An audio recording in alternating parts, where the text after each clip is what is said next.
초등학교 3학년 때로 기억을 합니다. 외갓집에 찾아갔던 이야기 중에 제 머릿속에 남아있는 가장 행복한 기억입니다.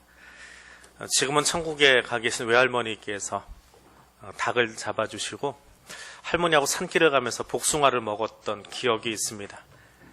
그때 그 복숭아 맛이 아직도 잊혀지지를 않습니다.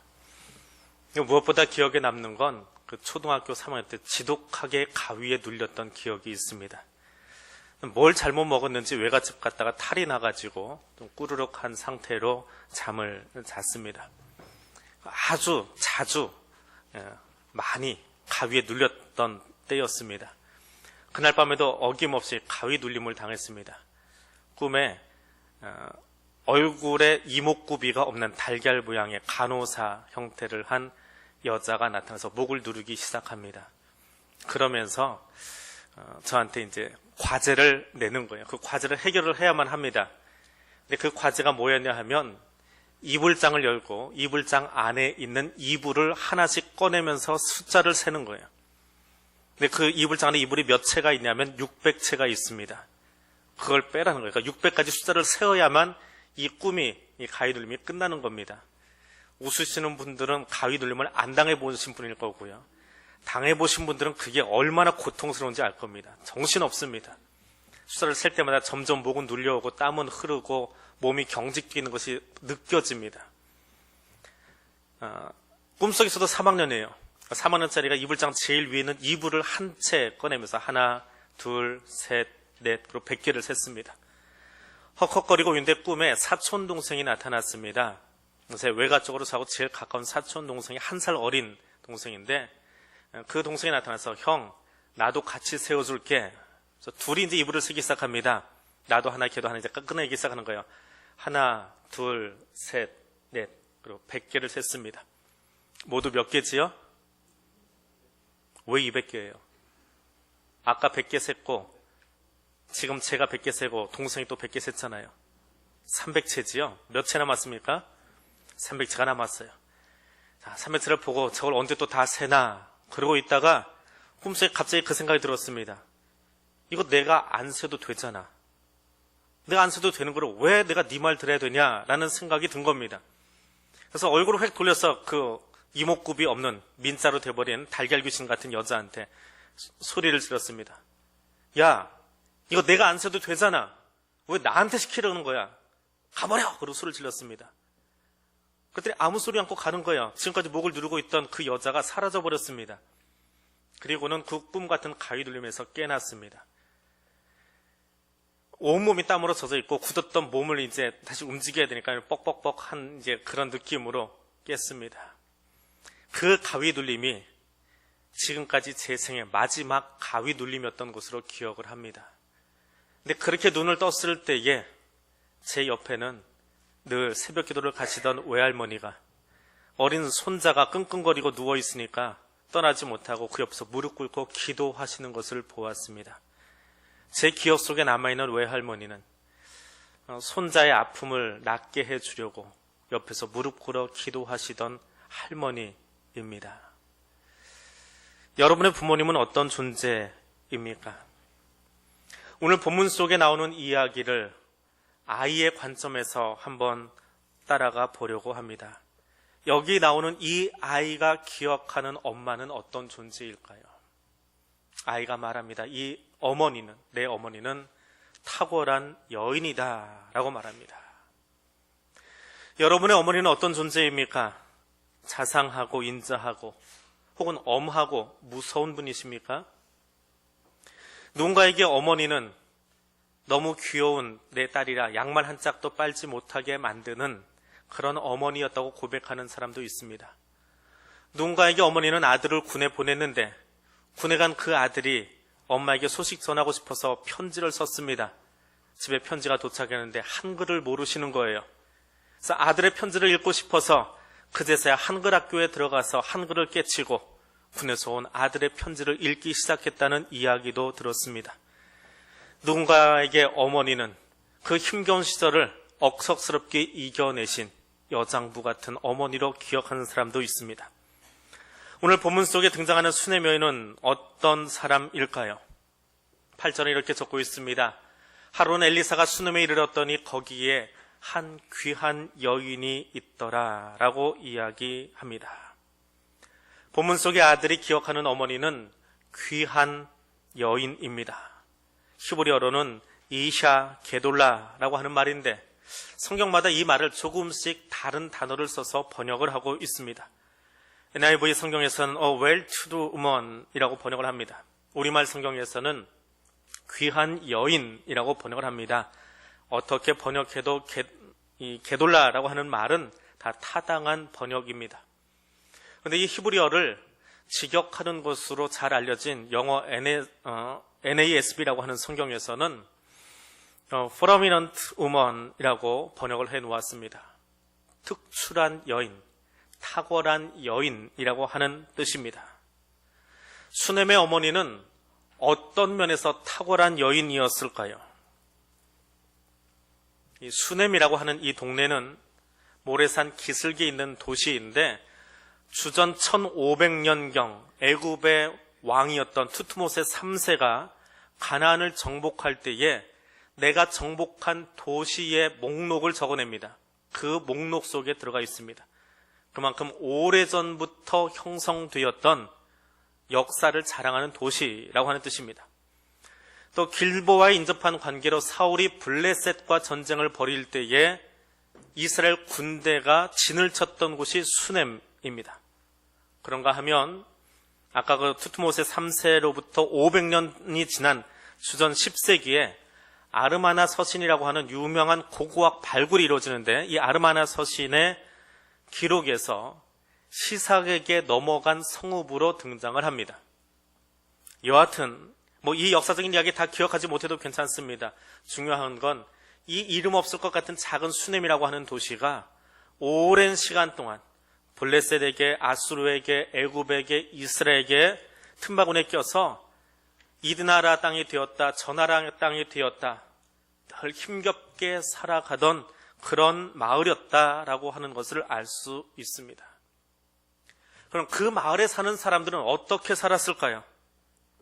늘 사람들 눈치 보면서 어떻게 하면 오늘을 살아남을 수 있을까 머리 굴려야 하는 사람들 아니겠습니까?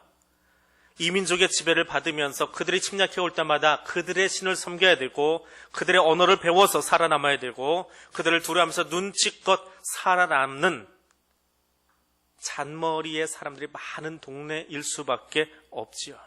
힘이 없으니까 날마다 이리 뺏기고 저리 뺏기고 살아가는 민초들의 삶을 살아가는 사람들이 수넴의 사람들입니다. 근데 그 마을에 살아가고 있는 한 여인, 그 여인을 성경은 이렇게 소개합니다. 탁월한 사람이다. 어떤 성경은 귀부인이다, 부요한 사람이다, 귀한 신분을 가진 사람이다, 신분상으로 귀하다, 어떻게 번역해도 괜찮습니다. 다 그런 단어들이니까요. 그런데 NASB 성경은 이 단어를 탁월하다라고 번역을 했습니다. 히브리어가 갖는 여러 의미 중에 신앙적인 면에서 아주 탁월한 사람이라는 뜻입니다. 살아남기 위해서 수시로 배교하고 또 국군이 기운 이스라엘 백성들 속에서 보다 강력한 군주에게로 눈을 돌려야만 했던 그 당시 사회 분위기 속에서 이 아이의 어머니는 하나님 말씀을 가까이 하기 위해서 탁월하게 살았던 사람이다라고 하는 것입니다. 요즘으로 말하면 자기 집 옥탑에 방을 만들었습니다. 자기 집을 통해서 들어가는 옥탑방이 아니라 성벽을 타고 따로 올라갈 수 있는 길을 내서 거기에 방을 만들고 선지자가 어느 때 지나가든지 자기 집에 와서 편히 쉬고 말씀을 묵상하고 연구하고 갈 수 있도록 모든 것을 그 방 안에 준비해 두었습니다. 제사용 촛대가 아니라 성경을 볼 수 있는 촛대, 우리로 치면 좋은 형광 LED 등잔에다 에어컨에다 따뜻한 온돌에다 그렇게 방을 준비해 놓았다라고 하는 말입니다. 수넴 여인, 수넴의 이 부부가 했던 행동은 엘리사를 감동을 시킵니다. 엘리사는 이 여인의 정성이 너무 고마워서 그녀에게 보답하려고 합니다. 그래서 여인에게 이야기합니다. 내가 왕이나 군대 장관에게 이야기해서 뭔가를 해주고 싶은데 어찌하면 좋겠느냐라고 이야기를 합니다. 그런데 여자가 그 청을 거절합니다. 13절에 보니까 나는 내 백성 중에 거합니다. 백성 가운데 살면서 거기서 일어나는 일상적인 것들로도 나는 만족하고 행복합니다. 그러니까 다른 특혜는 내게 주지 마십시오 라고 이야기합니다. 어린 아들이 후에 어머니에게서 이 이야기를 듣습니다. 어머니의 탁월함이 무엇입니까? 그가 했던 그 행동을 통해서 인맥을 동원하고 왕으로부터 무엇을 얻어낸 것이 아니라 하나님을 가까이 함으로 하나님을 기쁘시게 했던 탁월한 여인이라는 뜻입니다. 만약에 이 여인이 엘리사를 움직여서 왕과 군대 장관을 움직여서 무엇인가를 얻어냈다면 그건 뭘까요? 넓은 토지, 좋은 학벌, 인맥은 쌓았을 것입니다. 그러나 생명과는 관계없는 공치사로 끝나고 말았을 겁니다. 그러나 하나님을 움직이고 나니까, 하나님의 마음이 움직이고 나니까 나는 생각지도 못했는데 하나님이 그 가정에 선물을 주세요. 어떤 선물이요? 생명의 선물, 아들을 선물로 주셨더라라고 하는 것입니다. 나는 오늘 누구를 움직이고 싶습니까? 정치에 탁월한 사람, 사람 동원에 탁월한 능력 가진 사람, 일에 탁월한 능력을 가진 사람, 그 사람은 원치 않습니다. 신앙과 지혜에 있어서 탁월한 사람이 되시기를 바랍니다. 아들이 기억하는 어머니의 또 다른 모습은 내 어머니는 가야 할 곳을 아시는 분이었습니다. 이 아들이 기억하는 또 하나의 이야기는 어머니에게서 들었던 이야기인데 대략 6살쯤 되었을 때의 이야기입니다. 18절에 아이가 자라매라고 적고 있습니다. 이 말만 가지고는 아이가 몇 살인지 짐작하기가 어렵습니다. 18절에 아이라고 번역된 말은 엘레드라고 하는 히브리어고 29절에 가면 나르라고 하는 또 다른 단어로 이 아이를 표현을 합니다. 그리고 20절에 나오는 이야기를 보니까 이제 막 말을 하고 엄마 무릎에 앉을 수 있다라고 하는 것을 보아서 엄마와 대화가 조금 되어지고 앉을 수 있을 만한 5살 내지 6살 정도의 아이일 것이다 라고 추정할 수 있습니다. 자, 이 아들은 자기 유년기의 이야기를 이렇게 기억을 합니다. 18절부터 등장하는 그 대여섯 살적 이야기입니다. 어느 날 아이가 아버지를 따라서 밭에 나가 있는데 그 이스라엘 뜨거운 날씨 속에 일사병에 걸려버립니다. 이건 일상적인 이야기고 일사병으로 죽는 사람이 참 많았다고 합니다. 아이도 그 일사병 때문에 머리가 아파서 견딜 수가 없었습니다. 그래서 아버지에게 쫓아가서 얘기합니다. 아이고 머리야, 아이고 머리야. 아이가 뭐라고 하겠습니까? 그냥 머리에 느껴지는 대로 소리 지르는 거지요. 아이고 머리야, 아이고 머리야 소리를 지르니까 아버지가 아이의 상태를 짐작을 합니다. 그리고 옆에 있는 종을 시켜서 이 아이를 어머니에게, 자기 아내에게 데려다 주라고 이야기합니다. 아이는 그렇게 종에게 이끌려서 엄마에게 갔고 엄마의 무릎 위에 누워있다가 숨을 거두고 맙니다.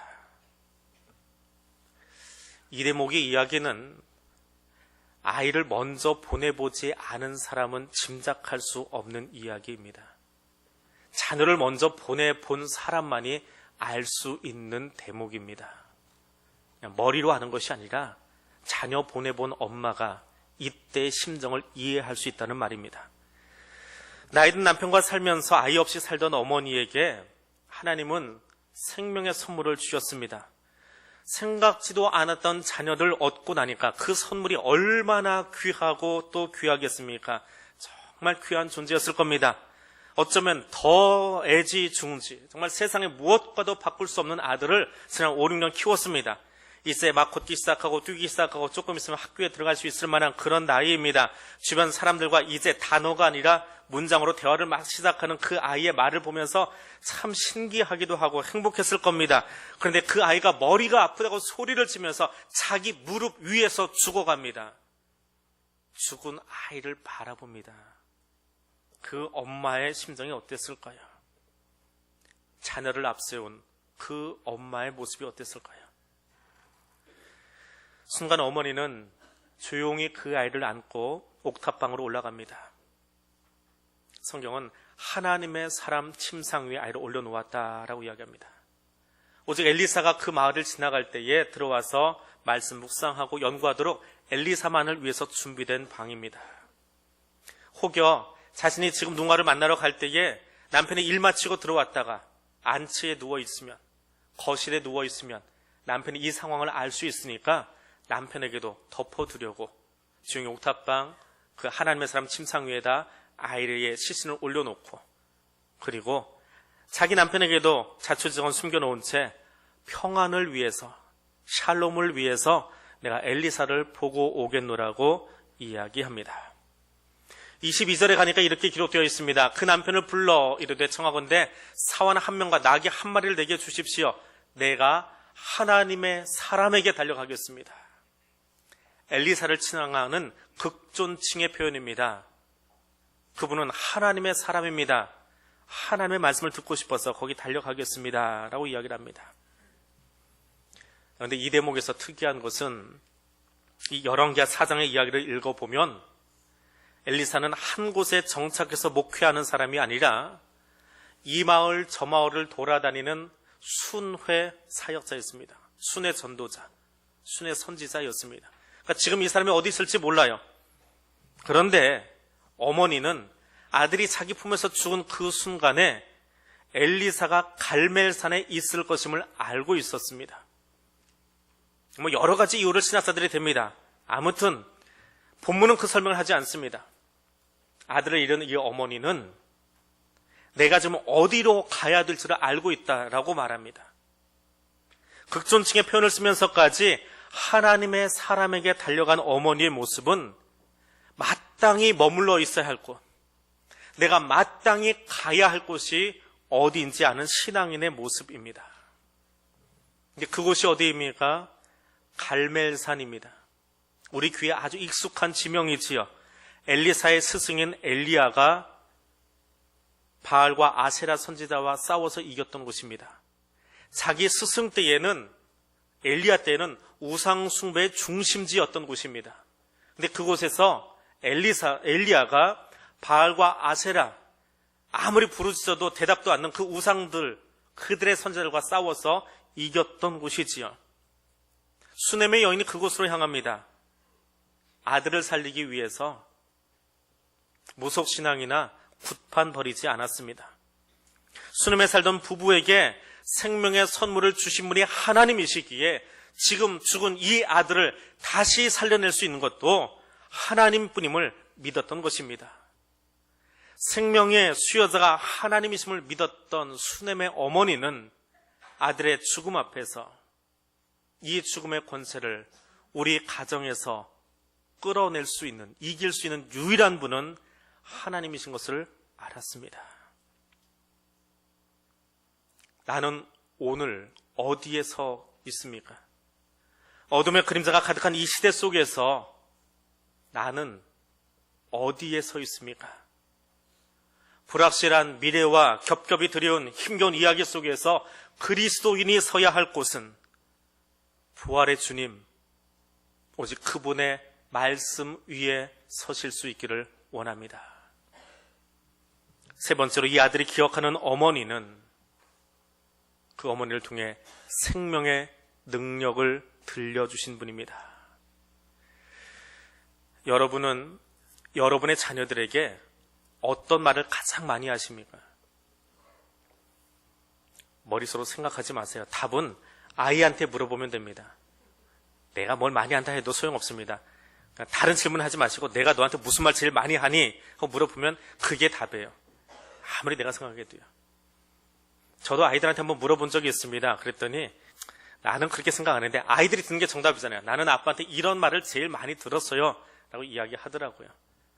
부지간에 뭐 이럴 때 저럴 때 하여튼 수시로 했던 이야기 중에 공부해라 하는 이야기를 제일 많이 하는 사람도 있고요. 여러 가지입니다. 아이한테 물어보세요. 자, 본문에 나오는 아이는 어머니에게서 어떤 말을 가장 많이 들었을까요? 죽은 아들을 살리기 위해서 수넴에 먼저 찾아온 것은 엘리사의 종 게하시입니다. 엘리사의 명을 받은 게하시는 수넴에 도착할 때까지 사람들과 인사도 나누지 않고 옷을 동이고 달려갔다라고 이야기합니다. 그 뒤에 엘리사의 어머니와 엘리사도 뒤따라갔습니다. 그 모습이 어떤 것인지 보여드리고는 싶은데 주책 없는 모습이 돼버립니다. 이 가운을요, 지금 찬양대나 저나 가운을 입고 있지요. 앞에 누구 하나 시켜보고는 싶은데 가운을 번쩍 들어 올려가지고 허리춤 밑에다가 이렇게 다 끼워 넣는 거예요. 허리춤에 동였다라고 하는 것은 혁띠를 묶는 것이 아니고 가운을 들어서 허리춤에다 집어넣어 버리는 거예요. 그렇게 하고 뛰어가면서 옆에 사람 쳐다보지 않고 인사하지 않고 그냥 막 달려가는 거예요. 이건 가장 버릇없고 가장 주책맞은 행동입니다. 급한 것을 알리는 신호이기도 하지만 유대 사람들 지나가면서 만나는 모든 사람에게 인사해야 돼요. 시간이 지체되는 거지요. 그리고 가운 여기다 집어넣고 한번 뛰어보십시오. 여기 찬양도 이따 올라갈 때 가운 넣고 한번 사슴까지 한번 뛰어가 보십시오. 사람들이 어떻게 쳐다보나. 참 방정맞고 주책맞아 보이겠지요. 게하시가 지금 그러고 뛰어가는 거예요. 급하다는 거예요. 아이를 위해서 급하게 뛰어갔습니다. 그리고 그렇게 달려가서는 엘리사가 준 지팡이를 아이의 얼굴 위에다 올려놓습니다. 근데 아이가 깨어나지를 않아요. 자, 잠시 후에 엘리사는 그 수넴의 부부, 아이의 부모가 자기를 위해서 만들어준 방에 들어갑니다. 아이가 그 다음에 일어난 일을 어머니에게서 들었을 거예요. 그건 아주 충격적인 이야기입니다. 선지자 엘리사가 그 아이 위에, 옛날에 어렸던 자기 위에 엎드려서 선지자의 입을 아이의 입에, 선지자의 눈을 아이의 눈에, 선지자의 손을 아이의 손 위에, 선지자의 몸을 그 아이의 몸 위에 놓고 엎드렸더니 아이가 차차 따뜻해졌더라라고 말합니다. 그리고 그 이야기를 들려주는 어머니의 표정은 놀라움과 행복과 환희에 가득 차 있는 표정입니다. 그것은 아이가 살아났다라고 하는 그 이야기 때문만은 아닙니다. 수없이 많은 침략을 당하는 그 수넴이라고 하는 마을, 거기서 종을 부릴 수 있을 만큼 넉넉한 가정을 살아가면서도 자녀가 없어서 우울하게 살고 있다가 하나님 주신 생명의 선물 때문에 기뻐했던 그 어머니, 5살쯤 되어서 그 아이가 숨을 거두었는데 거기 찾아온 엘리사의 행동 말입니다. 자신들이 구하지도 않았던 생명을 2번이나 하나님이 그 가정에 허락해 주십니다. 그 하나님의 능력 놀랍지요. 그런데 더 놀라운 것이 무엇입니까? 하나님의 사람 엘리사는 말로 일으키지 않았습니다. 그건 하나님이 아니기 때문에. 손으로 잡아 일으키지 않았습니다. 어떻게 해요? 죽은 아이의 몸 위에 자신의 눈과 입과 손과 몸을 마주하고 엎드렸습니다. 이해가 안 되십니까?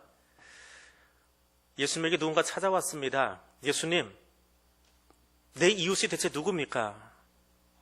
예수님이 비유로 이야기하십니다. 선한 사마리아인의 비유에 나오는 이야기지요. 예루살렘에서 여리고로 내려가던 한 사람이 강도를 만나서 거반 죽게 되었는데 그 옆으로 제사장과 레위인이 보고 지나가더라라고 이야기합니다. 왜 지나갔을 거예요? 그 사람 돕다 내 옷에 피 묻을까 봐요? 강도 만난 사람 돕다 나도 강도 만날까 봐요? 그렇지 않습니다. 그 사람은 거반 죽은 시체이기 때문에 그래요. 제사장과 레위인이 시체를 만지는 것은 부정한 일입니다. 그리고 그렇게 부정해지면 일주일 동안 진영 밖에서 정결해서 치른 뒤에 들어와야 돼요. 그래서 그 사람을 돌아간 겁니다. 삼손이 죽은 사자의 몸에서 나오는 꿀에 손댄 것은 부정한 일입니다. 그래서 사사기를 이야기할 때 그 내용을 꼭 짚고 넘어갑니다. 근데 지금 선지자 엘리사가 어떻게 했다고요? 시신 위에 자기의 몸을 엎드려서 눈과 입과 손과 몸을 그 아이 위에 대었다고요. 온 몸으로 그 아이를 덮었다고요. 그랬더니 그 아이가 따뜻해졌더라라고 이야기합니다. 어떤 사람은 그 대목을 이야기하면서 이건 당시의 상징적인 의료 행위의 하나다라고 이야기하는 사람도 있습니다. 그러나 그것이 아닙니다. 우리는 이 대목에서 하나님의 생명의 능력을 볼 수 있어야 합니다. 하나님의 생명의 능력이 죽은 자의 몸 위에 덮어지면 그 사람이 그 부정한 것을 하나님에게 옮기는 것이 아니라 하나님의 생명이 죽은 자에게 옮겨져서 그가 살아나게 되는 역사를 경험한다라고 하는 이야기를 오늘 본문은 우리에게 가르쳐주고 있습니다. 아들의 어머니는 그 이야기를 지금 자기 아들에게 들려주고 있는 것입니다. 하나님은 죽은 자신을 살려준 것만이 아니라 아합 이후에 무너져가고 퇴폐하고 배교하기 좋아하고 다른 사교에 빠져버리기 좋아한 그 타락한 민족 위에 하나님의 생명 능력이 덮어지기만 하면 이 민족이 살아날 수 있노라라고 하는 소망을 가지고 이 아이가 그 소망 가운데 서도록 가르쳐주고 있는 거예요. 3부 시간에만 이야기합니다. 그러면 이 대목을 설명하는 이야기 중에 이런 이야기가 있습니다. 오늘 시온 찬양대가 부른 찬양이 하박국의 이야기를 가지고 찬양을 했지요. 이 하박국이 누구냐라고 하는 전설이 여러 개가 있습니다. 왜냐하면 하박국에 대한 전설이 알려진 게 없어요. 정론이 없습니다. 근데 그 중에 한 가지 이야기예요. 이 아들이라는 거예요. 약간은 정신 나간 선지자입니다. 하박국의 이야기를 쭉 읽어보면. 근데 왜 그 아들이 덮어진 자냐? 이 하박국이 왜 덮어진 자라는 이름을 가지고 있냐? 자기 몸을, 죽은 자기 몸을 선지자가 덮어서 살려놨거든요. 다 무너졌어도, 외양간에 소가 없어도 왜 기뻐해요? 하나님이 이 땅 덮으시면 살 수 있다고요. 그 어릴 적의 고백이 하박국으로 하여금 이 노래를 하게 했다는 그런 이야기가 있습니다. 우리의 현실을 바라보십시다. 행복한 미래를 꿈꾸고 활기찬 내일을 약속할 수 있는 이야기가 많이 있습니까? 그렇지 않지요. 저녁 시간에 집에 가서 TV를 켜고 신문을 열고 인터넷을 열기 시작하면 온통 아픔과 불확실함으로 가득 찬 이야기, 남을 힐난하고 비난하는 이야기들로 기사거리를 가득 채워버린, 소망은 바라볼 수 없고 아픔을 더 극대화시키고 있는 이야기들만 가득한 이 땅의 현실을 보지 않습니까? 오늘도 또 많은 또 다른 죽음의 언어들이 이 땅을 채울 겁니다. 추수감사주일에 수넴의 어머니가 아이에게 들려주었을 생명의 노래를 부를 수 있기를 원합니다. 죽은 자 위에 자신을 덮음으로 부정하여질 것을 감수하고라도 아이에게 생명을 전달했던 선지자처럼 자신의 몸을 저주받은 저 십자가 위에 올려놓고라도 우리를 죄에서 구원해 주신 성자 하나님 예수 그리스도의 사랑처럼 이 땅에 남을 정죄하기 좋아하고 힐난하기 좋아하고 비난하기 좋아하는 그 세상의 언어가 아니라 천국의 언어로, 생명의 언어로, 하나님의 언어로 이 땅을 덮어갈 수 있는 그리스도인 될 수 있기를 원합니다. 자금의 한국 사회가, 자금의 한국 교회가 이 땅에 예수 생명의 언어로 뒤덮일 수 있도록 오늘 나의 입술이 사용되어지게 다시 한번 결단하며 나아갈 수 있는 추수감사절의 아름다운 예배가 될 수 있기를 주님의 이름으로 부탁드립니다. 기도하겠습니다. 나의 힘이 되신 여호와 하나님, 예수 그리스도의 보혈의 은혜를 통하여 우리를 구원하여 주시고 우리를 새로운 피조물로 거듭나게 하심을 인하여 감사합니다. 창조자여 구원자이신 하나님께서 오늘도 보혜사 성령으로 우리와 함께 하심을 인하여 감사와 찬양을 올려드립니다. 우리에게 주신 생명의 기쁨이 우리 교회를 통하여, 여기 머리 숙인 주의 백성들을 통하여 이 민족과 교회를 향해 흘러가도록 우리를 사용하여 주옵소서. 예수님 이름으로 기도드립니다. 아멘.